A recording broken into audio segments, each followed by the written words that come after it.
sean fiel hasta la muerte. Y tú y yo nos quejamos porque nos pisaron el dedito del pie, el callo, y decimos: yo no vuelvo a la iglesia y voy a renunciar a Cristo. Cuando hay gente que está sobreviviendo, como la iglesia de Esmirna, buscando la forma de mantenerse fiel delante del Señor. Mi oración es que podamos comprender lo importante de la madurez cristiana, cuando a pesar de situaciones adversas, nosotros no vendemos nuestra postura y nuestra fe al Señor. Ahora, como dice el libro de los Hechos, cuando Esteban fue apedreado, la iglesia se multiplicó. Porque aunque el cristianismo es perseguido, desde el Antiguo Testamento vemos algo clave. Y es que dice en el Antiguo Testamento que mientras el pueblo de Israel era perseguido, más se multiplicaba. Y cuando más se persigue la fe cristiana, más nos multiplicamos. ¿Alguien me celebra eso? ¿Sabe que cuando murió Charlie Kirk, al otro día se anuncia por el Wall Street Journal que la venta de las Biblias aumentaron un 36% comparado al año pasado? Y es que a veces, y usted dice: ¿por qué Dios permite estas cosas? Porque esto es lo que le muestra a los que estamos perseverando y congregándonos que la fe y nuestra fidelidad a Dios no está en venta. Y tenemos que permanecer firmes hasta el final de nuestros días. El mundo no conoce lo que yo te estoy describiendo, porque el mundo tiene debilidad de carácter por la ausencia de principios y valores, porque están más pendientes, aferrados y persiguiendo las cosas vanas de este mundo. Pero aquellos que tenemos a Cristo solamente perseguimos solamente a Cristo y su reino, porque Cristo ahora vive en nosotros. Y cuando más perseguidos nos podemos sentir, debe haber algo que tiene que fortalecerte. Es la fuerza de esa fidelidad, porque tú crees en el Señor Jesús y te mantienes fiel, resistiendo y perseverante aun cuando sean tiempos difíciles. Y yo quiero que hoy tú entiendas y que hoy tú te aferres a esa fe y que tú puedas decir: Señor, yo quiero vivir resistiendo y permaneciendo fiel a ti. Pues hoy yo quiero decirte que el modelo de nuestra fidelidad la vemos en Cristo. Porque Cristo, a pesar de que sabía cuál iba a ser su asignación y propósito, se mantuvo fiel para entregar su vida por nosotros.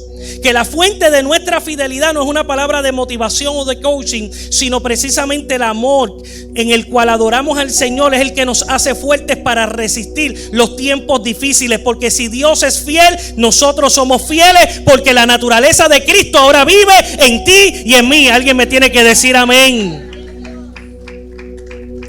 El modelo siempre es Dios. Por eso es que Pablo le escribió a Timoteo y le dijo: aun cuando tú y yo fuéramos infiel, Dios sigue siendo fiel. Pero añadió algo importante: porque Dios no puede negarse a sí mismo.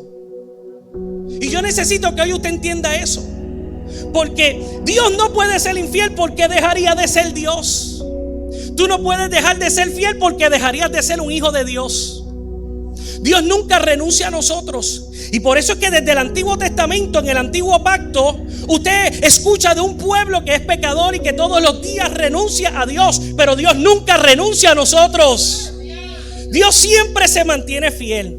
Y aunque tú y yo no somos perfectos, y aunque le faltamos y le fallamos a Dios todos los días, tú te levantaste pensando en hacer todo contrario y de manera errada. Sin embargo, cuando Dios te observa, Él mantiene su fidelidad, su misericordia y su gracia derramándose y manifestándose sobre nuestras vidas. Dios es fiel. A Él glorificamos, a Él adoramos, a Él exaltamos. Dios es bueno. Y tú eres fiel en reacción y respuesta a eso. Y es importante que usted lo sepa. Tú no eres fiel porque alguien te dice que seas fiel. Es que la naturaleza de Cristo vive en ti. Y esa virtud del carácter de Cristo ahora vive en ti.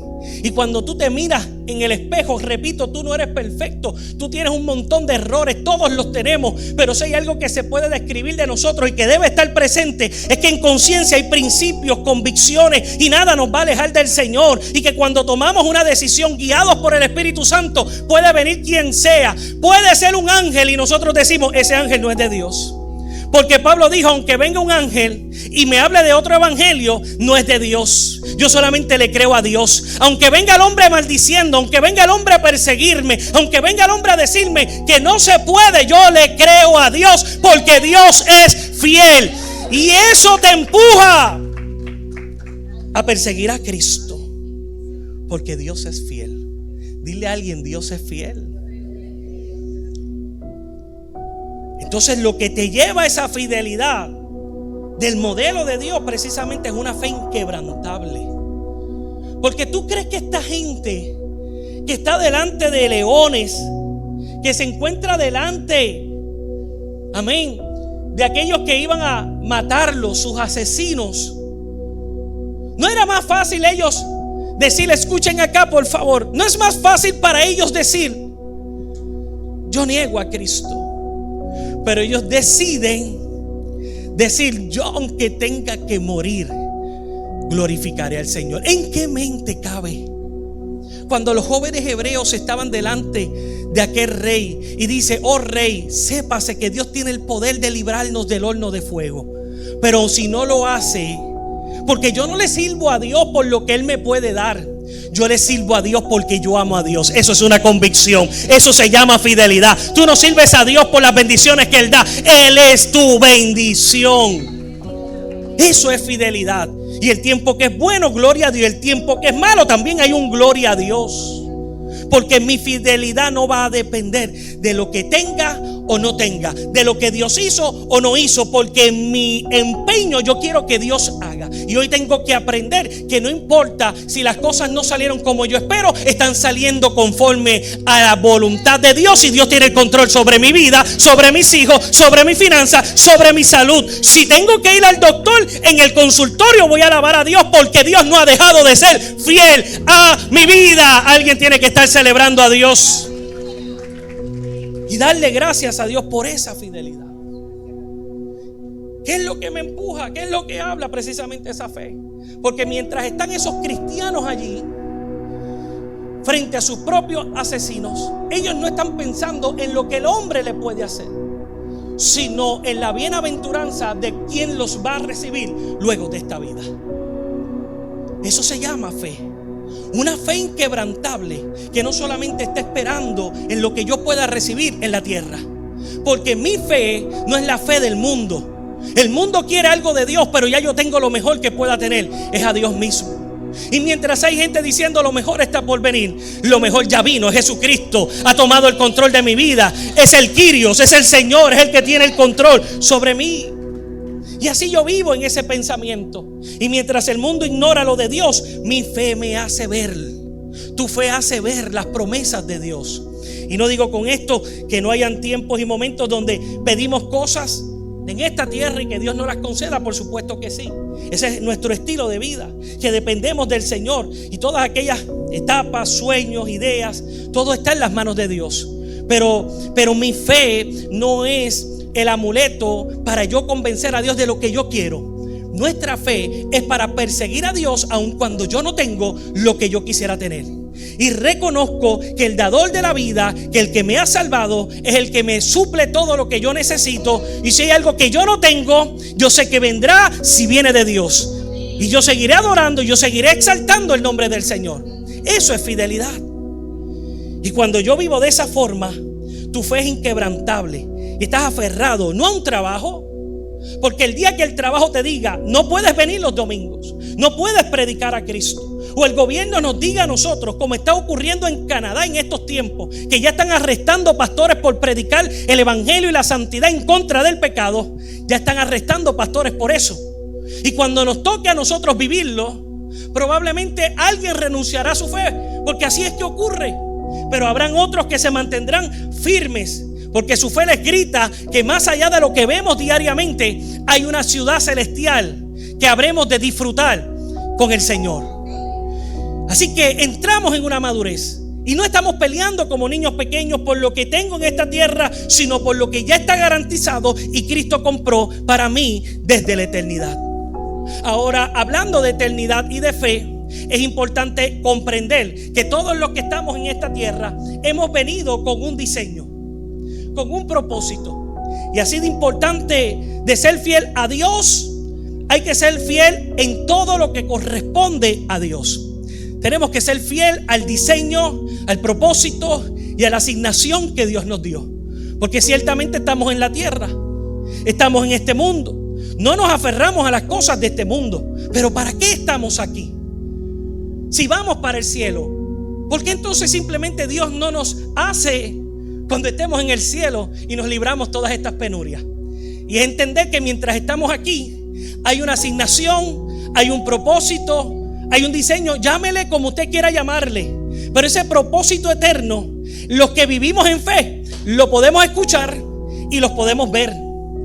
Y cada vez que hablamos de principios de integridad y convicción, todas las decisiones que tomamos tienen que estar alineadas al propósito que Dios tiene con nosotros en esta tierra. Así que yo le soy fiel a Dios porque Dios ha sido fiel conmigo. Yo lo creo, yo lo estoy viendo a través de los lentes de la fe. Y eso me hace traducirlo a una vida de propósito en esta tierra. Y yo no puedo permitir que el propósito y el plan de Dios se escape. O yo me escape de ese plan, o se pierda, se disipe el propósito de Dios en mi vida. Así que así como yo le soy fiel a Dios, tengo que serle fiel también en la asignación y el propósito que Dios me dio en esta tierra. Así como Luis testificaba acerca de lo maravilloso de disfrutar, de compartir el evangelio, él está hablando del diseño, del propósito. ¿De qué tú estás hablando? ¿De qué tú te estás, ¿de qué tú estás participando? Yo estoy participando del propósito, porque los que tenemos mentalidad de reino y fe a Dios, siendo fiel a Dios, también le somos fiel a la asignación y el propósito que Él ha manifestado sobre nuestras vidas. El propósito de Dios no se va a morir. El diablo se va a morir, pero tú y yo tenemos vida. Y el propósito de Dios se cumplirá a aquellos que le son fiel al propósito de Dios. Hay propósito. Dile al que está a tu lado, tú tienes propósito.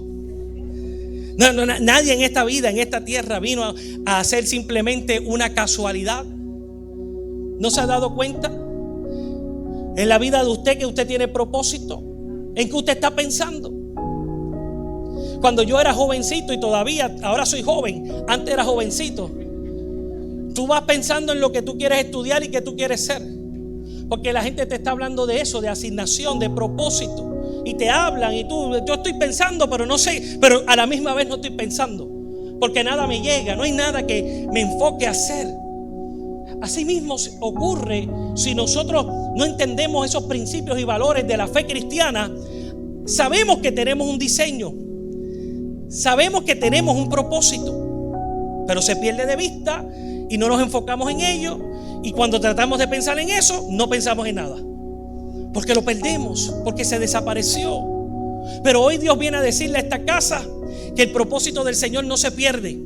Aunque tú no lo hayas pensado, le estoy hablando aquí a una gente, aunque tú no hayas pensado en ese propósito, te dije que Dios es fiel. Y todos los días Dios está pensando en ese propósito y de alguna forma te lo está revelando o te lo está recordando, como hoy Dios te está hablando.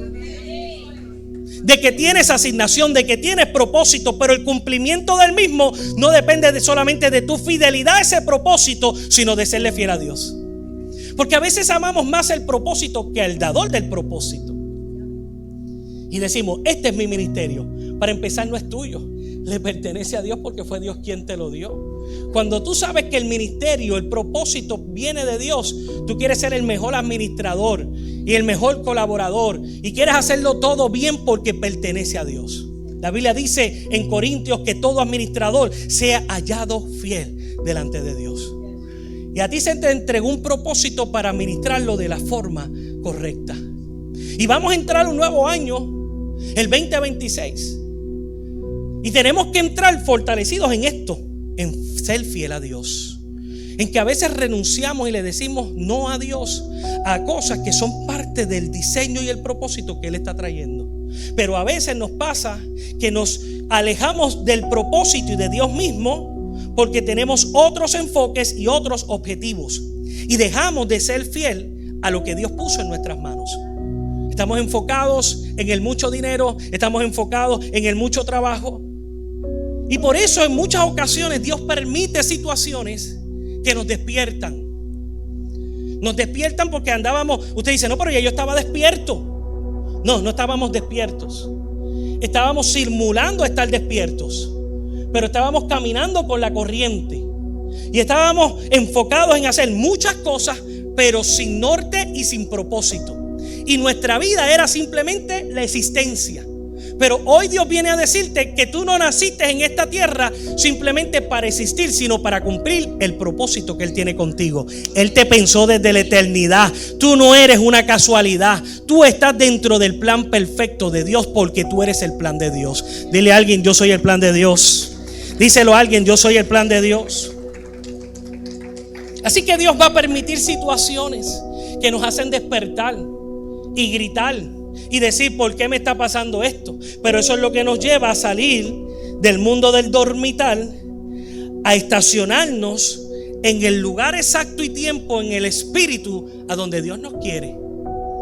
Y de repente perdí el trabajo, pero estoy sirviendo más en la iglesia. De repente sufrí una condición médica, pero ahora estoy más conectado con Dios. De repente perdí a un familiar que falleció, un ser sumamente querido, pero eso despertó en mí, amén, el que yo pudiera entender lo importante de la eternidad y de relacionarme más con el Señor. Entonces yo quiero mostrarte que Dios va a permitir, como esta iglesia, que pasemos por tiempos difíciles. 10 días de cárcel ellos iban a estar. Y yo quiero que veas lo que la porción nos dice: que iban a ser perseguidos, pero no por cualquier persona.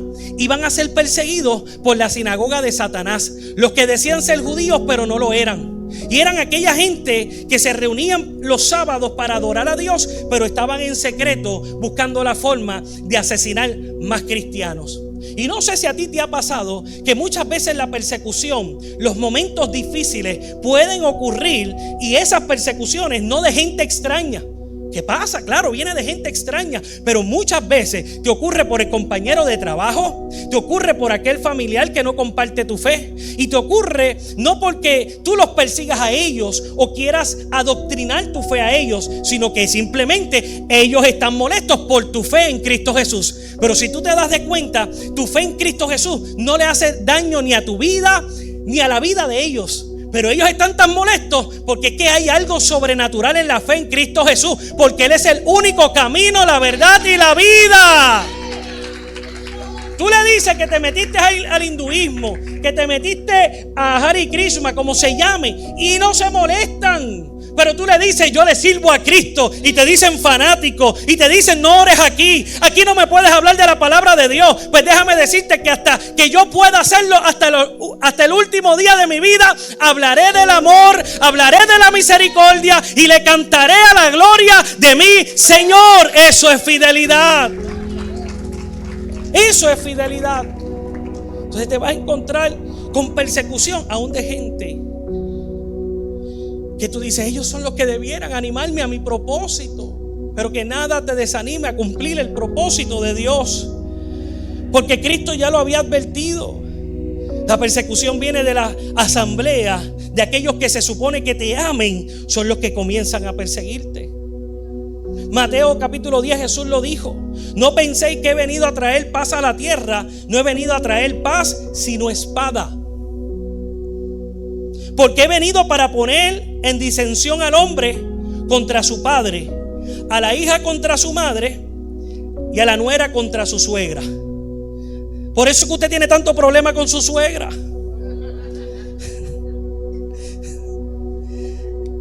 Y los enemigos del hombre serán los de su casa. ¿Qué está diciendo el Señor? Él no vino a dividir familias, Él vino a unir las familias. Pero es triste y lamentable que cuando tú te acercas con gozo y le dices a alguien: me reconcilié con el Señor. Todavía me acuerdo que cuando me había reconciliado fui a la fiesta de Navidad, una temporada como esta, a despedir el año. Y el familiar me dice: bébete la cerveza. Y yo le digo: yo no bebo ya cerveza. Y estaba atribulado y me dijo: pues vete de aquí si tú no vas a beber cerveza. Y yo cogí mis cositas, yo andaba con mi esposa, me levanté y me fui. ¿Por qué? Porque yo vine a traer paz, porque yo tengo a Cristo. Pero ahora no, ahora nos amamos, nos abrazamos. Pero en ese momento se molestó, por las razones que sean, porque yo era cristiano, porque me había reconciliado con el Señor. Y en ese momento yo quiero que usted sepa que cuando usted anuncia que usted sirve al Señor, hay gente que se va a molestar. Pero yo pregunto: ¿por qué? ¿Por qué te molesta si lo mejor que hace el Señor, como dice Policarpo, el Señor no me ha hecho ningún daño, todo lo que me ha hecho es bienestar a mi vida? ¿Por qué el mundo odia a Cristo? Porque el mundo es anticristo, porque el mundo es infiel. Cuando te ven viniendo a la iglesia con tu Biblia, cuando ven que cantas coritos mientras estás cocinando, cuando ven tu gozo a pesar de la dificultad, ellos odian eso, porque eso es manifestar a Cristo en la tierra, y solamente los fieles manifiestan eso. La fidelidad proviene de una fe inquebrantable en el propósito de Dios. Y aunque el cónyuge, y aunque el hijo, y aunque el padre diga: yo no voy a seguirte, tú los depositas en las manos de Dios. Porque a lo mejor tú pensaste igual. Tú no puedes alejar a la gente que en este momento odia el evangelio, o te odian a ti porque tú representas precisamente el evangelio. Lo que tienes que hacer es orar para que la misericordia y la gracia de Dios los despierten. Y así como tú amas al Señor, ellos también le amarán. Porque Cristo no te trajo aquí sin propósito. Y si el propósito es que ellos se salven por medio de ti, así será en el nombre del Señor. Aún la muerte de Esteban, aún la muerte de Policarpo, aún la muerte de esos cristianos, aún la muerte de Charlie Kirk no quedó en vano, porque hasta en la muerte está cumpliéndose el propósito de Dios. Si Charlie Kirk tuvo que morir para que hubiese mayor venta de Biblias, y que con esa compra de Biblias la gente que leyeran la misma fueran convencidos de su pecado y pudieran otorgarse sobre ellos la gracia de Dios, el hermano Charlie Kirk está en la eternidad gozando y disfrutando y diciendo: gracias, Señor, porque mi vida no fue existencia, sino que se cumplió mi propósito porque yo le fui fiel a Dios. ¿Se da cuenta lo importante de la fidelidad? Nunca renuncies a lo que Dios quiere hacer contigo, hermano. Séle fiel a Dios en los tiempos buenos y en los tiempos malos. ¿Cómo es eso, pastor? Porque hay gente que cuando las cosas le van bien se olvidan de Dios. Dígame amén. Usted debe conocer a alguien, y si las cosas le van mal también se olvidan del Señor. El proverbista declaró en el capítulo 30, verso 9: Señor, no me des pobreza ni riquezas, manténme del pan necesario, no sea que me sacie y te niegue y diga: ¿quién es Jehová? O que siendo pobre hurte y blasfeme el nombre de mi Dios. La perseverancia, la resistencia, esos son elementos de nuestra fidelidad en cualquier tiempo y en cualquier momento. No importa lo que suceda, vamos a llorar contigo, pero la respuesta siempre va a ser la misma: seámosle fiel a Dios hasta la muerte, porque recibiremos una corona de vida. Ahora, para mí esa expresión de nuestro Señor Jesús, ser fiel hasta la muerte, me lleva a dos perspectivas mientras reflexiono en esa palabra. No solamente el acto de la muerte en sí, sino de todos los días de mi vida en la tierra hasta que llegue el acto de la muerte. Entonces hay unos que morirán por la causa de Cristo, pero otros vivirán por esa causa. Y mientras vivimos en la causa de Cristo, todos los días de nuestra vida, hasta el final de nuestros días en la tierra, debemos vivir con esa fidelidad. Nadie quiere morir aunque sepa que luego de la muerte hay vida eterna. Pues si tú no quieres morir, amén, gloria a Dios por eso. Pero si tú quieres vivir, que tu vida tenga el significado del propósito de Dios. Y ese propósito solamente se manifiesta en el fundamento de esa fidelidad. Así que para algunos se adelantarán. Iba a decir nos adelantamos, mentira. Se adelantarán. Y otros quedaremos hasta el final, que Dios diga. Pero sea uno que se adelante u otro que llegue hasta el final, todos debemos manifestar la misma fidelidad. Ahora, si nos encontramos con el mismo elemento de la muerte y ese momento sea uno de violencia por la causa de Cristo, ¿qué usted cree que usted debe hacer? Mantenerse firme, porque luego de la muerte hay una corona de vida que nos está esperando. Sea que tengamos que pasar días, décadas, años, medio siglo en la tierra, aquellos que vivimos por la causa de Cristo recibiremos la misma corona, porque en nuestros días hasta la muerte fuimos fieles, al igual que aquellos que se enfrentaron a una muerte violenta por la causa de Cristo, de igual forma recibirán la misma corona de vida. escuchaba una entrevista de una persona, un misionero joven, que va a una de estas áreas donde los cultos son clandestinos. Y él le dice a su compañero de esa tierra natal: wow, yo los admiro a ustedes porque a pesar de la persecución, ustedes se mantienen firmes. Pero él explica que la persona le responde: pero nosotros los admiramos a ustedes, porque aunque no son perseguidos en el occidente como nosotros lo somos aquí, ustedes tienen tantas cosas que los pueden llevar a ser tentados a negar la fe en Cristo Jesús. Ustedes tienen el ofrecimiento de trabajos que le quieren robar la oportunidad de congregarse y servir al Señor. Ustedes tienen la oportunidad de ganar miles de dólares y ustedes prefieren servir al Señor. Nosotros no tenemos teléfonos, pero ustedes los tienen y ustedes se mantienen firmes en contra de aquella programación o aquello que sale en los teléfonos, la pornografía, todo aquello que quiere invadir la mente de ustedes. Ustedes se mantienen firmes al Señor. Y él se asombraba porque en perspectiva él decía: mientras yo los admiro a ellos porque por su persecución siguen siendo fiel, Él me ha abierto los ojos para darme cuenta que vivimos en la tierra que pareciera ser de oportunidades, es la tierra de tentaciones y de oportunidades para pecar en contra de Dios. Y a pesar de que tenemos todas las oportunidades para pecar en contra de Dios, nos hemos mantenido firmes hasta el final de nuestros días en la tierra. Eso también es fidelidad. ¿Alguien me dice amén?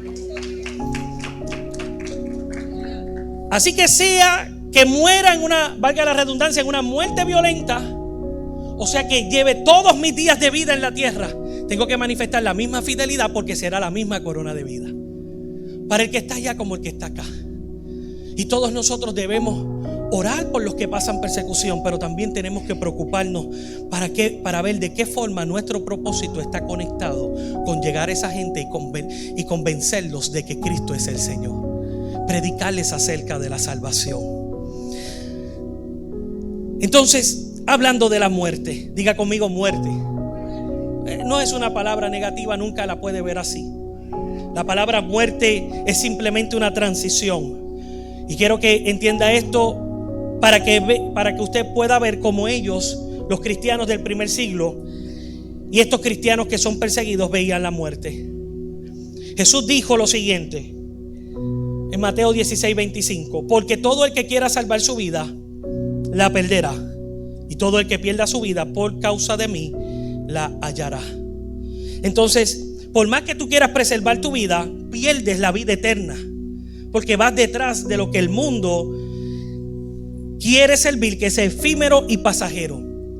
Y Cristo dijo: no puedes servir a dos señores, porque a uno servirás y a otro odiarás. En Primera de Tesalonicenses capítulo 4 verso 14 dice allí la escritura: hermanos, no quiero que ignoren acerca de los que duermen. Los que duermen. Jesús le dijo a Marta: Marta, Lázaro no está muerto, porque todo aquel que cree en mí no morirá, sino que vivirá eternamente. Y Pablo le dice a la iglesia: los que mueren en Cristo no están muertos, solamente duermen. Dígalo, duermen. Entonces él dice: para que no entristezcáis como los otros que no tienen esperanza. ¿Qué tenían esos cristianos cuando se encontraban en contra de esa muerte violenta? Esperanza, fe en lo que el mundo ignora. Porque si creemos que Jesús murió y resucitó, así también traerá Dios con Jesús a los que durmieron en Él. Ahora, no se vaya muy lejos, porque la Biblia se confirma a sí mismo. Primera de Corintios capítulo 15 verso 53. Si usted tiene Biblia, si usted tiene lápiz, anote, libreta, anote estos versos. Porque hay gente que lloran, y aún nosotros los cristianos, por la muerte. Y en la muerte, aunque lloramos, tiene que haber celebración. Porque los cristianos que mueren en Cristo no mueren, sino que duermen. Y dice la escritura: porque es necesario que esto corruptible, ¿de qué usted cree que está hablando? Del cuerpo, se vista de incorrupción. Nuestros cuerpos serán glorificados, y esto que es mortal se vista de inmortalidad. Y cuando esto corrupto o corruptible se vista o se haya vestido de incorrupción, y esto mortal se haya vestido de inmortalidad, entonces se cumplirá la palabra que está escrita: sorbida es la muerte en victoria. Sorbida es la muerte en victoria. La pregunta que hace el apóstol: ¿dónde está, oh muerte, tu aguijón? ¿Dónde, oh sepulcro, tu victoria? Pablo estuvo preso por predicar el evangelio. Lo único que tenía que hacer Pablo para que le soltaran era simplemente decir lo mismo: yo no creo en el Señor. Pero se mantuvo años preso por predicar el evangelio, fiel al que lo salvó. Y cuando dice la tradición cristiana que fue decapitado, le escribe a Timoteo: ya yo corrí la carrera, he peleado la buena batalla. Y mientras iba llevado para ser asesinado y decapitado, allí decidió continuar siendo fiel, porque él sabía que este cuerpo corrupto sería vestido o convertido en incorruptibilidad a través de la muerte. Los cristianos no le tenemos miedo a la muerte. La muerte es la transición para lo eterno. Y si tenemos que ser fiel, como dice la Biblia, hasta la muerte, es porque luego al otro lado nos espera una corona de vida. Ser fiel hasta la muerte. Entonces lo interesante es que cuando Cristo comienza hablando, mire el verso, dice el verso 8 de Apocalipsis capítulo 2. Dice: y escribe al ángel de la iglesia en Esmirna, el primero y el postrero, el que estuvo muerto y vivió, te dice esto: la primicia de nuestra resurrección es Cristo. Y aunque tenemos miedo a lo desconocido, Wiselka, tu hermana se fue con el Señor. Y aunque le extrañamos en esta tierra, la realidad es que ahora disfruta de que el cuerpo corrupto, porque estaba afectado por el pecado original de Adán y de Eva, ahora ese cuerpo se vistió de un cuerpo que no sufre de enfermedad y está disfrutando por la eternidad. Y le dijeron: buen sierva, en lo poco fuiste fiel, en lo mucho te pondré, entra en el gozo del Señor. Y se le ha entregado una corona de vida, hermano. Porque a pesar de nuestras situaciones, donde nuestra lógica humana nos dice: pero ¿por qué le sirves a Dios? La esposa de Job le dijo a este caballero: ¿por qué tú sigues sirviendo y adorando al Señor? Sea que bendigas o maldigas, pero maldice ya a Dios y acaba de morirte. Dios no me ha hecho nada malo. Todos los años, como dijo Policarpo, todos los años que he servido a Dios, todo lo que he recibido es bueno. Y aunque el mundo no entienda nuestra fidelidad, y por qué tú te congregas, y por qué tú asistes al culto de oración, y por qué hoy estás aquí en vez de estar en el mall, es porque Dios ha sido bueno y Él ha manifestado su fidelidad sobre tu vida. Y la corona de vida se le dará al que vence la muerte. Sé fiel hasta la muerte. Tu fidelidad vence la muerte. Y en esa transición, cuando te encuentres con el Señor, dice que se te entregue una corona. Porque precisamente en los tiempos de las Olimpiadas, de esos tiempos, al ganador que se le entregaba una corona. Y le decía, eso identificaba posición. Yo no soy cualquier persona. Yo soy un ganador. Dile a alguien: yo soy un ganador. Díselo con fuerza: yo soy un ganador. Sí, tú eres ganador en Cristo Jesús. Tú eres más que vencedor en Cristo Jesús. Entonces, el atleta, cuando le ponen su corona, él está pensando que todo valió la pena. El sacrificio, la disciplina. Los días donde los amigos le decían: vente, vámonos para el party, ellos decían: no, yo tengo que levantarme a las 5 de la mañana porque tengo que seguir haciendo ejercicio, tengo que tener una alimentación correcta. Y aunque ellos se veían tentados a comer cualquier cosa, como en este tiempo los atletas se cuidan porque quieren hacer una buena representación y quieren ganar la corona. Nosotros somos fieles a Dios porque sabemos que hay una corona que nos espera. Aunque el pana te dice: vente, vámonos para el party, tú dices: no, porque eso no agrada a Dios. Cuando la gente te dice: vente, vamos a hacer esto y lo otro, tú dices: no. Cuando la gente te dice: ¿por qué tú no maldices a Dios? No, porque yo le soy fiel, porque luego de esto hay una recompensa eterna que me espera en el cielo. Hay una corona de vida. Hay una corona de vida, hermano.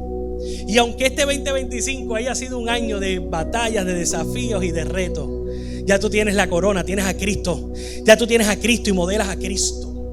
Y yo vengo a decirle a alguien en esta mañana que aunque el 2025 haya sido un año de mucho sufrimiento, de muchos retos, de situaciones difíciles, el 2026 será un año de victoria. Vamos, alguien tiene que recibirlo y creerlo. El año 2026 será un año de bendición, un año de victoria. Porque no te mató, porque te preparó. Aquel evento no te mató, te preparó y te despertó para lo nuevo que Dios quiere hacer contigo. Porque Dios no te va a dejar sentado en una silla. Él te despertó. Hubieron momentos difíciles, te despertaron para que ahora seas fiel a Dios, siendo fiel al propósito que Dios tiene contigo. No te mueres, vas a vivir para la gloria de Dios. Y el 2025 has manifestado gloria. Aún en los retos, en los momentos difíciles, el 2026 será bueno. Y hoy nos unimos en oración, en alabanza al Señor, para poderlo testificar, que Dios ha sido bueno, que Dios nos ha preservado y que vamos a continuar hacia adelante. El 2026 será un año que vamos a cumplir con lo que no se pudo hacer en el 2025, y gente testificarán y verán en nosotros la gloria de Dios. No te vas a morir, vamos a levantarnos, pero por favor, no te quedes sin pensar en el propósito. Séle fiel a Dios y a lo que Él ha diseñado para tu vida. Vamos a ponernos